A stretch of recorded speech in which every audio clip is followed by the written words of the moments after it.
I mean, I'm good either way. All right. We ready? Ready, Freddy. Okay.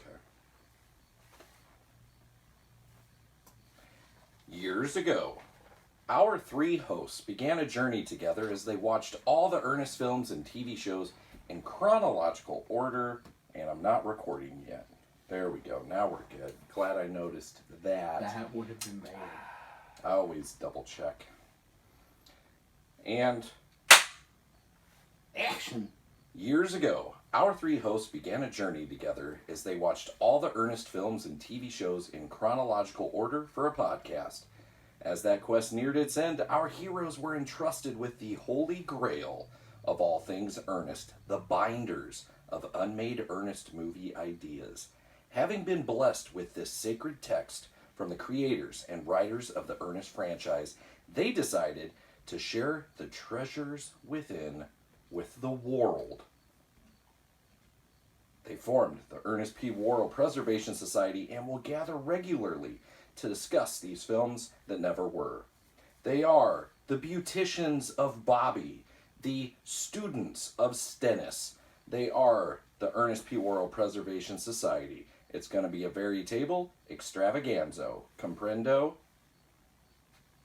Welcome to episode 9, I think. Yes, Niner. episode 9 It's a niner. of the Ernest P. Worrell Preservation Society. I am your humble host, Dustin, joined, of course, by my co-hosts and compatriots in all things Varney, Jason, What's Stennis? the counselor in Ernest Goes to Camp. Okay. That pushed the kid into the water All right. to learn to swim. The Stennis way. The Stennis way.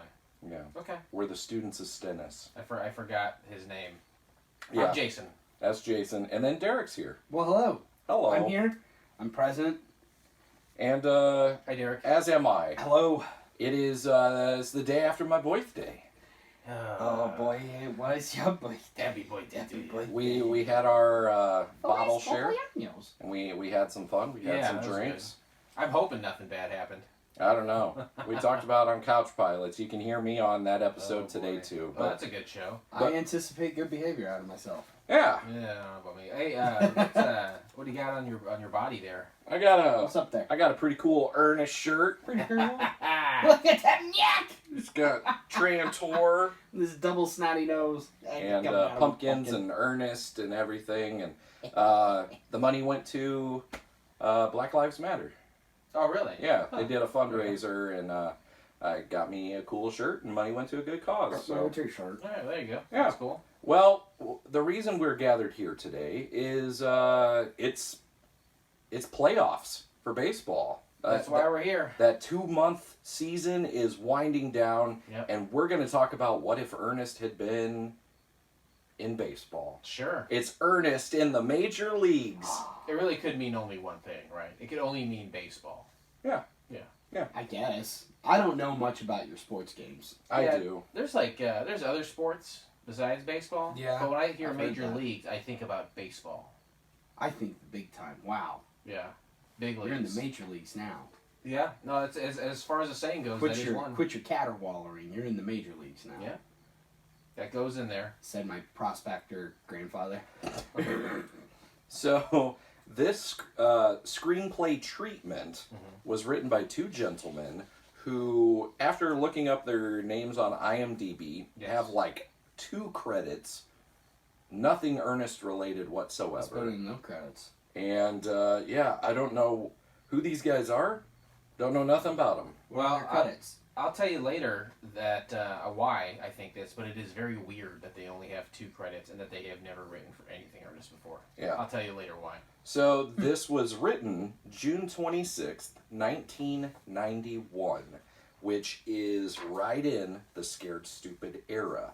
So this could have been a follow-up to Scared Stupid if Disney Touchstone had kept that deal going. Now you mean more like just the next film in the series, Yeah. rather than like a direct sequel with Right, characters correct. and things. Yeah, this could have been the next in line. But it's a case where we cannot mention the names of the writers. Yeah, because It's a I haven't secret. discussed them. So. Yeah. Rats. But you did say guys, so again, we've eliminated half of the population who Yes. is alive at this time in saying that they are males and not female. If they follow us on Twitter, they can see who wrote it. Uh-oh. Just go look at the tweets. Ooh. I may have tweeted out the cover page. You gotta blur that out. You're gonna get sued into oblivion. I'll be all So sued. So, Ernest in the Major Leagues, Act 1. I didn't get into this to be sued! I got bills to pay, Chief. We open on sepia-toned footage of young Ernest P. Worrell, Little League bench warmer, as Ernest sits in his spot at the end of the bench, carving his name in the wood. It's obvious he spent most of the season here. His name is carved on the walls and bench a couple hundred times. His mother, Mrs. P. Worrell, sits in the stands. Now, Mrs. P. Worrell, I'm picturing, of course, the only motherly figure associated with Ernest is Auntie Nelda. Right. So is this going to be a similar character, or is it going to be like Bunny Jeanette? I was going to say, I think it's more Maybe. like Bunny Jeanette. I would like to think it's just a completely new character. Okay. That's what I like. Because It's not Jim in drag. Oh, it is. Oh, it is. It is absolutely Okay. Jim and Drag. Okay. But it is I will not. have Jim Varney in Yeah, drag. but it is not Bunny. It is not Auntie Nelda. Would Okay. it be somewhere in between? Yeah, I didn't really picture it in my head, but I Because know- Bunny is more his age. I think you're right. Yeah, Yeah. She works at a salon. That'd be his sister. And but which I mean was probably about the age of who it would be at this time. This is coming through okay? I don't think I was getting anything in my headphones. It's okay. My headphones are in and out. There we go. Now we're Okay. good. As you were. Turn up Sorry. my snare! I think the mother might be the age that Ernest is in current times at the time of this footage that we're seeing. So That makes sense. So to be the age of current Ernest or current Bunny Jeanette, I think the character would be that around that same age. But I don't see it as Bunny or Auntie Nelda. Okay. I see it as a new character personally. So, a foul ball is lined into the bleachers, Mrs. P. Worrell catching it nonchalantly as those around her duck. She guns the ball back to the umpire with such velocity that it lodges in his mask, knocking him to the ground. As the other parents look to her in astonishment, she explains that everyone in the family has a strong arm, except for Ernest. He throws like a girl, she snorts. Yep. That's sexist. I like it though. I think it's funny, and I think it's funny that And it's coming she's from a a character girl, who's a yeah. woman. Yeah. When the team's star player is hurt in the last inning, the manager reluctantly calls Ernest off the bench and into the game. A first. We hear triumphant music, a la The Natural, as little Ernest takes his place in right field. Mrs. P. Worrell watches proudly. Lightning strikes dramatically in the background as the ball is hit to Ernest. Everyone stands, watching hopefully. In slow motion, Ernest goes after the ball. Let me jump in right here, Yeah. if you don't mind. You've mentioned the name a couple times, Mrs. P. Worrell. Yes. Is P the first name? Is that her, No, her it's middle- Power Tools. Okay, so it's her middle name. Yeah. So Mrs. Power it's Tools Worrell. Mrs. Middle initial then last name. Yeah. Okay, I just want to get that out there. We said it a couple times. I needed to clear it up for me personally. Yeah. Everyone stands watching hopefully. In slow motion, Ernest goes after the ball, tripping over his untied shoelace. The ball arcing toward him. Ernest accidentally pulls his cap over his eyes. The ball begins its descent. Ernest's pants fall down. The ball gets closer. Ernest slips on a banana peel. Wait, has Ernesto been there? A roller skate. Surprise! Tripping over an ottoman. Not those ottomans. But still, You gotta get the high ground, Ernest. But still, what ottoman? Like Dick Van Dyke style. What's Yeah. that? Footstool. Yeah. But why is that out in the field? That's why it's Yeah. funny. Is it okay? Yeah. Why is there a roller skate out there? Yeah. Did they Why say is there a roller skate banana? too? Yeah. Oh, it did, didn't it? Okay. Yeah. So, despite all this, Ernest blindly sticks out his mitt, the ball actually managing to land in his glove, then pop out and drop to the ground. Ernest stands over the ball dejectedly as the parents in the bleachers heckle him, his mother shaking her head sadly as we dissolve to present day. Now, this Mrs. P. Worrell thing Yes. also leads credence to my theory that like Ernest was raised by a single mom. Yeah. There's no Mr. There's P. no Mr. P. Worrell. Yeah, that's true. They never really touch on that. I mean, throughout everything we know, besides like the family album stuff, we don't really touch on his family during like the TV show that much or Right. the movies. So, but it might be safe to say that if only mom's showing up, either dad's too busy for him or is not a part of his life. Yeah. Which is sad. It's sad. It is sad. It's sad. Makes me sad. Oh boy. So we have dissolved to when? Present day. Present I love presents. day. I love It present was day. my birthday. That's a present. That's day. a present day. Happy birthday. It's your birthday. To you. Adult Ernest finishes telling his story with a flourish, and if it hadn't been for that ottoman, I'd have had that ball and... Damn ottomans. I'd have had that ball and we'd have won the Little League championship, he declares. We pull back to see that Ernest works as a locker room attendant for a struggling major league team, telling his story to a bunch of uninterested players as they dress for a game. Seems familiar. Kinda. Think of a few in the 90s. Ernest dreams of one day becoming a great player himself, but can't even imagine. Can't even manage to catch the towels the players toss to him. He is undaunted, however, his love of the game absolute. The smell of freshly cut grass, snazzy pinstripe uniforms, men without college educations. Yes, baseball is my game, he enthuses. Pretty funny. Is this when you said it reminds you of something? Are you thinking goes to school when he's in the locker room? Yes. Yeah, definitely. He's there regaling a bunch of student athletes who just couldn't care less about what he's saying. Men Without College Educations, great band. I don't know that one. That was after Men Without Hats Okay. split up. They they formed a side project. What was the name of their song? I don't know. The Ernest Dance? Yeah. So we have an issue here. We're missing page 2. Technical difficulties. I contacted our inside men. Our godfathers. And no dice.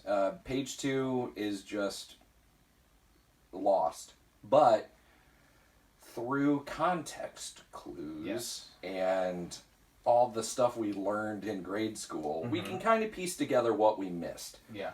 Basically, there are 2 characters that we meet, Rochelle, and her young son, Billy. This is the Ernest script trope, because it's not really in the movies, of the single mom with the young son that is friends with Ernest. Now, again, is this a single mom like in Ernest the Mighty? The wrestling one, yeah. Or is this going to be a love interest? Or is we it don't a single know yet. mom who had, erotic self-discovery through Europe? Yeah. Rochelle. Rochelle. I would also say that we meet Chuck and Bobby in the second page. Yes. And I will go a step further to say, and I can't remember his name, but towards the end, there is a child who's kind of an antagonist, it seems like, to Billy. And I bet we meet him Yes. in this second page as well. Are you talking about that Torres kid? Mike Torres. Yeah. Yeah. So, but Punk son of is he the son of Ken Torres? Ken Torres. They don't know who Ken Torres Well, or these we're gonna guys get are. to it. but, like, Yeah. I don't know. So that was my thought. But basically, Chuck and Bobby manage a little league team. That's really that's what we think is on the second page. Yeah. So we get to page 3, Right. and you can read all the way to Act 2. Oh, I'd love to do that. She, and I think she is Rochelle. at this Rochelle. point, She Rochelle, asked Rochelle. him, Ernest, to have dinner with them the next night, and of course, them would be her and her son Billy. Smiling shyly, Ernest accepts the invitation. The next day at the Major League Stadium. Now let me stop right there. Do we have any idea where we are? No. Do we have an idea of what this team would be? Do you think it would be a real team? Do No. you think it'd be a fictional team? It would have to be a fictional team. Yeah? I don't think Major League Baseball is going They don't to want it? offer licensing. I mean, the clean sweep's not a real NBA team. They did say the Charlotte Hornets, though. But Oh, that's right, they did. they didn't have real players in the movie. So I don't know. And that was for They could have. Slam Dunk, That was right? for Slam Dunk. Yeah. I don't know. I'm going to speculate it's going to I be mean, like I can the think of Springfield Cyclones or, Yeah, something like that. Isotopes. 3 major league teams that jumped on board with movies in the 90s. Mm-hmm. Let's hear it. Cubs, Indians, and Angels. Oh, you forgot about the Minnesota Twins in Little Big League. How could you forget that, you idiot? The kid's grandpa, Jason Robart, dies and leaves the team to his whiz kid young grandson who knows everything about the game. Who plays the grandson? Do you guys know? It's the kid from The Wizard that goes, Jonathan Braynes. California. It's not that kid. Luke Edwards, It's I think totally his name not is. that kid. The kid who has autism? Jonathan Silverman's in it. Yeah. Jonathan Silverman's Yep. in it. Love Jonathan Silverman. He's the single guy. I can't think of. He was Timothy single, I guess. Busfield dates okay. his mother.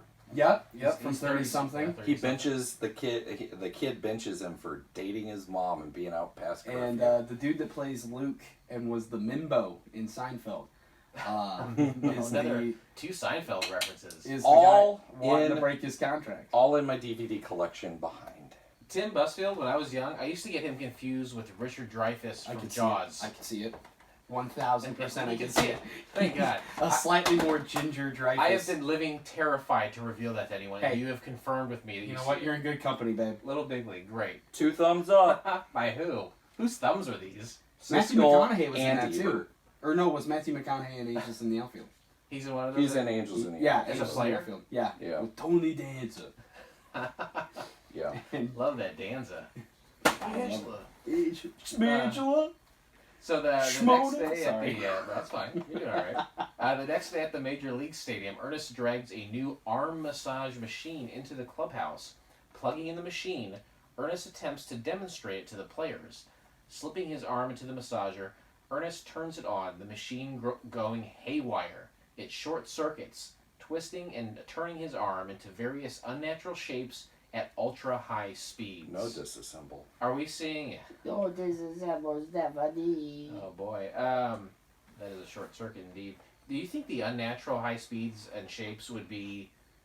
Do you think it would look like it's breaking his arm, like a Stretch Armstrong kind of rubbery Yeah, situation? it would Yeah. obviously have to be filmed in like slow motion and Jim just doing a bunch of weird. Okay, so it wouldn't be a things. weird prosthetic. It would be him doing stuff with I his arm. think so, as much as possible, but then yeah, they might do some cuts and Yeah. edits, but they would speed it up so yeah, it looks all wacky. Whirly bird. Yeah. Well, Ken and the other players. This is Ken Torres. They laugh. Ken. He's a real jerk. I tell you. Yeah, he's the evil Ken. villain of the Ken. movie, kind of. Ken and the other players laugh and head onto the field as Ernest struggles with the machine. He finally manages to unplug it and pull himself free, freeing his arm, feeling very strange. On the field, the team takes batting practice, Ernest wandering out of the locker room in a daze. A ball rolls to him, stopping at his feet, and then Ken Torres laughingly asks Ernest to toss it back to him. Everyone stops to watch and laugh, knowing that Ernest can't throw a baseball. But they are shocked when Ernest fires it back at Ken so fast, it rips his mitt off and leaves his hands smoking. Amazed, the manager makes Ernest throw from the mound. Amazed. That's an amazing story. I- That manager. The reboot should focus an episode on Yes, this. Yeah. entirely on this. His first pitch drives the catcher to the backstop and is clocked at 120 miles per hour. That is pretty fast. Yeah. A good fastball is like 90, right? A good fastball, yeah, 90s. I mean, a great fastball, Yeah. 104 Wow. is like top notch. So this is unprecedented Yeah, pretty miles much. per hour. Yeah. Somebody call the owner, the manager says, slipping an arm around Ernest's shoulders. I think we've got us a new pitcher. Ken can only watch, stewing at Ernest's sudden success. Way to go, Ken Torres. Act 2. The rest of the team hurries into the locker room to try out the arm massager, but it doesn't have the same effect on them that it had on Ernest. Meanwhile, Ernest meets with the team owner, who braces himself for some outrageous salary demands. Ernest's demand is outrageous. He wants double what he's making now as locker room attendant. The team owner feigns outrage, finally agreeing to Ernest's demands if Ernest will continue to clean the showers. Elated, Ernest agrees and is thrown into the team's starting rotation. Scheduled to start that night, Ernest starts to leave to tell all his friends, stopping when the team owner reminds him he's got to mop up first. This is funny. That is Yeah. funny. Obviously, it's outrageous because how would he start that Outrageous. night? Right. He's got no agent, no lawyer No. looking over contracts. He's No. starting that night. So this is where it becomes apparent that this is very reminiscent of another movie. Yes. Another movie behind me. Right. And what movie could that 30 be? Days of Night. Yes, it is Rookie of the Year, Oh, yes. about one young Henry Rowan-Gardner who slips on a baseball in the outfield and breaks his arm, but it heals crazily. Something with his tendon, right? Yes, so and also, he can throw. did you know the character's entire name? Henry Rowan-Gardner. That's the character's name? Yes, I can't believe you knew that. I've seen that movie. You Many didn't know times. I've never seen the film. You can borrow You've it. never if you seen want. it? It's one of those, like, when I was a kid, people who like played sports and stuff, like, it didn't interest me at all. It almost turned me off. I didn't grow up Yeah. to appreciate sports, so I never watched it. I always knew it as the kid Same. who said funky butt lovin'. Oh, it's the doctor that says it, not the kid. Well, I know that phrase came from that movie, and I also remember it as the kid who was in American Pie. Yeah. And it's directed by Daniel Stern. And it also has the guy who played Cosmo in the group of young teens for McDonald's commercials. Oh yes, I I know don't- who you're talking Yeah, about. you're talking I do spiky not blonde know. hair. Yep. He was So also in Heavyweights. what is weird though is this was written before Rookie of the Year came out. Oh, was it really? Rookie of the Year came out in 1993. This script Oh. treatment was written in 1991. I went and looked to see if these two gentlemen. Fuck you too, buddy! There's doings transpiring That'll be outside. Yeah. Patrons, they get to hear it all. Radio edit. Yeah, I got some crazy neighbors. got a That's horn crazy honker. neighbors, honking horns. They He's like over to here. drink in Fuck their off. garage. Swearing.